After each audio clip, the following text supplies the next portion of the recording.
She thought she knew everything about her father. His laugh. His voice. The way he folded newspapers and spread jam on toast like it was a quiet ritual between mornings. But she never knew about 1973.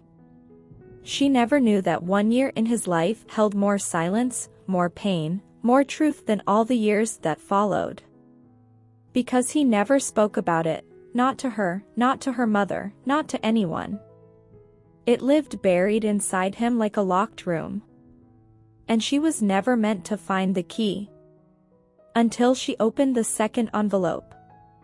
Not the one written by her ex-husband. Not the one she found in the attic last month. No, this letter was older, heavier, written with ink that had yellowed like memory left too long in the dark. It was dated exactly August 14, 1973. The summer before she was born.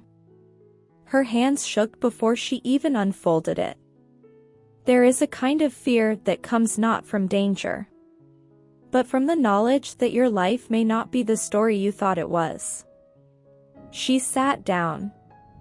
The house was still. The lights hummed softly like witnesses. And she read, "If something happens to me, this is the truth I could never say out loud." Her pulse throbbed in her palms. He wasn't dying. He wasn't old. He wasn't leaving.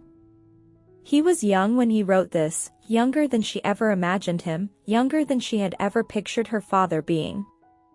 The letter continued. "I have lived a lie by omission. Not out of cruelty, but out of fear that the truth would break the life I wanted to build." The words hit like cold water.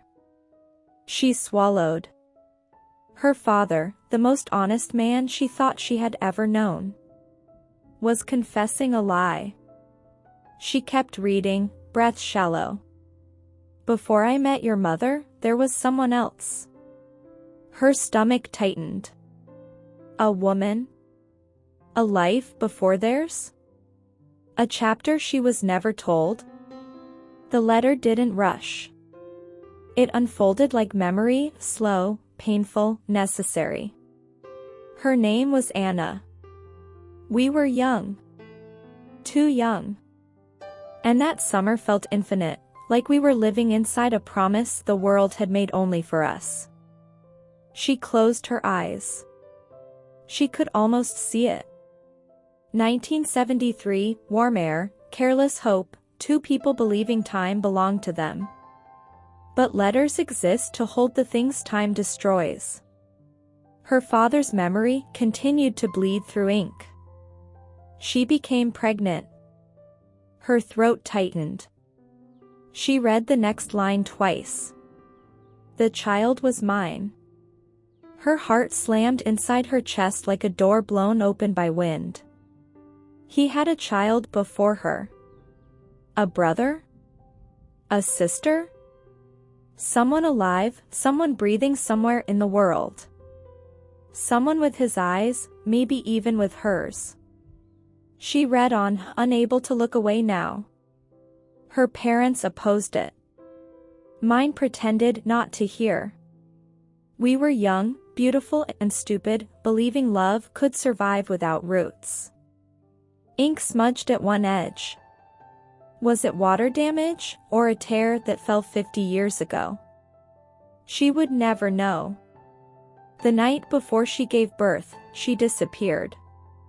Her family sent her away. No address. No letter. No goodbye. He had lost them both. Not through death, but through silence, the most durable kind of loss. Her breath trembled. He didn't leave that child. He was kept from them. Her father had lived his whole life loving two children. One in his arms, and one lost to time. She turned the page, gently, reverently.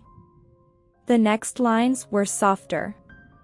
"When you were born, I swore to love you without absence. But loving you didn't erase her. Or the child I never held. She exhaled shakily. Every birthday. Every bedtime. Every time he kissed her forehead. He was loving 2 children. One present. One missing. The letter deepened. I think of them every year.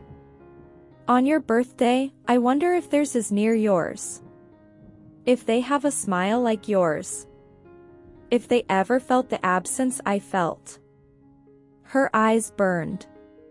He had grieved a life quietly, beautifully, and painfully, without ever letting her see the wound.